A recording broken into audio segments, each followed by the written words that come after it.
Je fais une petite vidéo pour tous ces Arabes. Je vais les appeler des Arabes. Je vais pas mettre musulmans. Je vais pas faire d'amalgame. À tous ces Arabes là, vous savez, tous ces Arabes qui pendant 24 heures, ils étaient terrés. Ils fermaient leur gueule, ils osaient pas parler parce qu'ils savaient que la situation était tellement chaude qu'il fallait pas commencer à parler. Mais là, vu que c'est bon, ils ont dormi une nuit, deux nuits, ça commence à se calmer, tranquille. Demain c'est lundi, le boulot il reprend, donc ils peuvent commencer à matrixer les gens. Tous ces Arabes là qui sont contre la France, qui commencent à critiquer les gens parce qu'ils mettent un drapeau.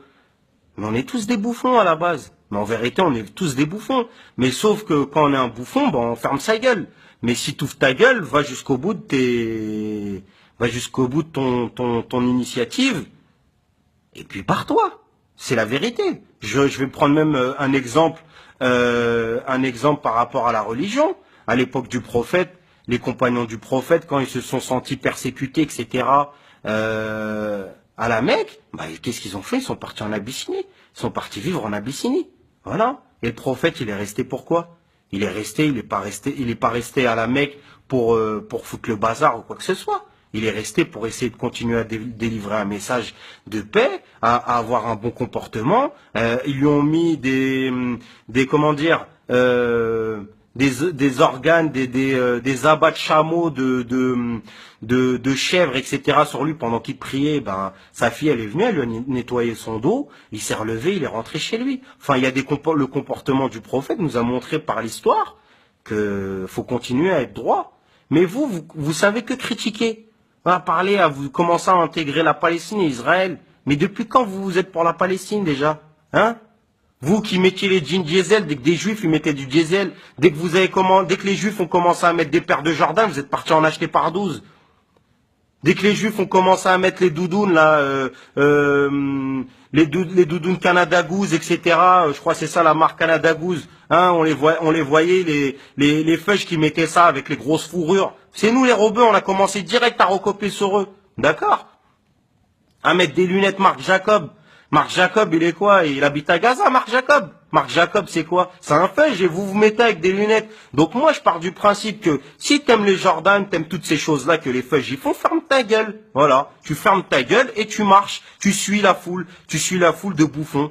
Voilà. Parce qu'on est tous des bouffons. Mais si tu ouvres ta gueule et derrière, tu fais rien de carré, moi, je comprends pas. Moi, je comprends pas. T'es pas content, la France, le ceci, cela, mec, barre-toi au bled. Barre-toi au bled, hein, le bled où dès que t'es en voiture, les flics ils viennent, ils t'inventent des feux rouges cramés pour essayer de te gratter 200 ou 300 dirhams, alors que t'as rien fait du tout, tu peux même pas ouvrir ta gueule. Soit tu payes cash, soit ils viennent, ils t'enlèvent ta voiture à la fourrière. Encore à la limite ici, quand t'as cramé, ils t'envoient la photo, etc. T'as 45 jours, tu peux faire un papier au tribunal de police pour dire que c'était pas toi, etc., etc. Alors vous êtes pas content de quoi? C'est vous qui bouffez le système. Vous êtes là, vous dites vous êtes en train de niquer la France, mais la France c'est rien, la France. La France c'est une coquille vide. La France c'est une coquille vide. C'est les Français qui font qu'il y a la France. Tu crois quand t'es là que t'es en train de gratter le RSA, quand t'es en train de taffer au black à côté? Tu crois que tu niques qui? Tu niques la France? Non, tu niques nos impôts. T'es pas content quand tu déposes ton gosse à l'école et qu'il fait de la peinture et il fait il met sa main sur de la pâte à sel, etc. Il fait de la pâte à modeler, il joue, il fait des sorties, t'as donné rien du tout, tu donnes zéro, tu grattes tout. T'es pas content ça? Tu ramènes ton gosse, il joue, il vient, il dit ah, tiens papa, regarde ce que j'ai fait aujourd'hui, un machin. C'est grâce à quoi? C'est grâce à nos impôts, c'est grâce à l'impôt des Français. Et l'impôt, déjà, l'impôt, rien qu'on va prendre l'islam, l'impôt, il existait au temps de l'islam. Ils leur prenaient un certain nombre de chameaux, un certain nombre de chèvres, etc., des tissus, les commerçants, ils les collectaient, et puis ils les repartageaient, ils les redistribuaient aux pauvres de la Mecque et de Médine. Mais ça a toujours existé. Faut savoir que les premières allocations familiales, c'est le calife Omar ibn al-Khattab qui les a créées. C'est lui le premier à avoir créé. Et ça, c'est même dans la constitution irlandaise, il y a écrit les allocations familiales selon la création de Omar ibn al-Khattab à Médine. D'accord? Ça, c'est des choses vraies. Donc vous êtes là, vous voulez niquer le système, vous voulez niquer machin, alors que dès que vous êtes en Thaïlande, vous êtes à Marrakech, vous parlez que français, vous êtes content quand les gens ils vous répondent en français, parce que vous êtes des clandos, vous savez même pas parler, vous êtes incapable d'aligner deux mots d'anglais ou deux mots d'arabe. Vous êtes content, vous êtes fier là quand vous êtes au bled ou vous êtes à l'étranger, que les gens ils vous parlent en français, ouah, t'es français. Et puis là, quand vous êtes en France, vous faites les rebelles. Arrêtez de faire les rebelles pour rien du tout. Vous êtes rien rebelle. Vous êtes rien rebelle, vous êtes que des bouffons, vous profitez du système, vous êtes des haineux de la vie. Vous êtes des haineux de la vie, que des voleurs. Vous voulez que les gens ne fassent pas d'amalgame, ils ont raison de faire de l'amalgame. Qu'est-ce que vous faites? C'est à nous de nettoyer l'islam ici. C'est à nous de nettoyer l'islam, de donner des millions et des millions à des mosquées. Au final, le tapis, il a jamais changé. Il y a des mosquées, ça fait depuis 1980, ils collectent de l'oseille. Et la mosquée, elle a toujours pas bougé. Et tous ces conférenciers là, ils font des conférences, ils travaillent dans quoi ces gens-là? Le prophète encore c'était un éleveur de chèvres, etc. Les compagnons c'était des charpentiers, c'était des commerçants. Abou Bakr dire que c'était un commerçant, et ces personnes-là, on n'est rien à côté d'eux. Donc comment ça se fait qu'on accepte qu'il y a des conférenciers, ils ont jamais taffé de leur vie, ils arrivent à gratter des millions d'euros, des Nader Abou Anas, des mecs comme ça, sont là, ils grattent des millions d'euros pour faire des écoles, ils ont même pas de science. C'est ça, c'est bien sûr, ils ont raison de faire des amalgames. On n'est pas content quand Chel Goumi parle, mais Chel Goumi, moi, il me fait rigoler, on s'en fout. C'est marrant.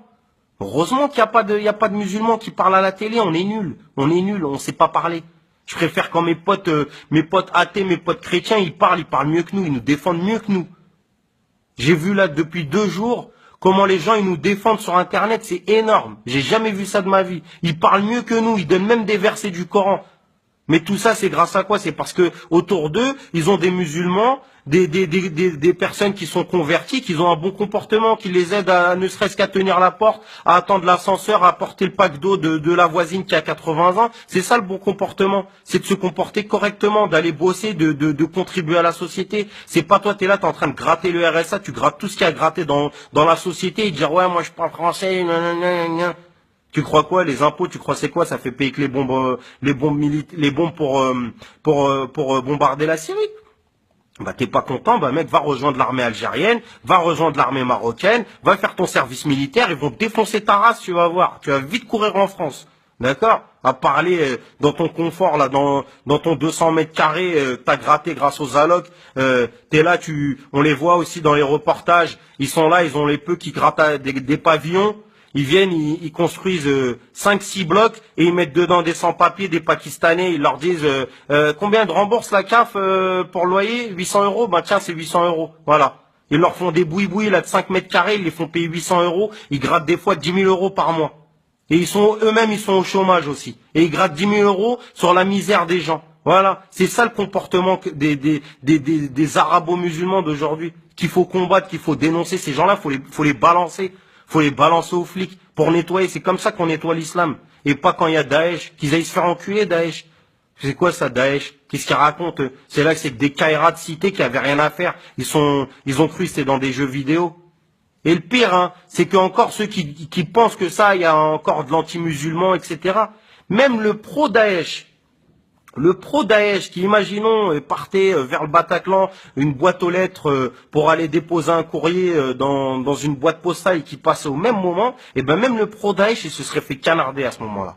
Même le pro-Daesh, pro-État islamique, il se serait fait canarder. Ça montre à quel point que ces mecs-là, ils viennent, ils canardent les gens. Ils s'en foutent. Ils ont pas regardé, ils ont pas dit, ouais, toi, est-ce que tu connais le Coran ou pas? Ils ont pas pris le temps. Ils sont venus, ils ont rafalé tout ce qu'il y avait à rafaler. Ils leur ont dit, mettez-vous au milieu, ils se sont mis en foule, et les mecs, ils canardaient, et ils rechargeaient, et ils canardaient.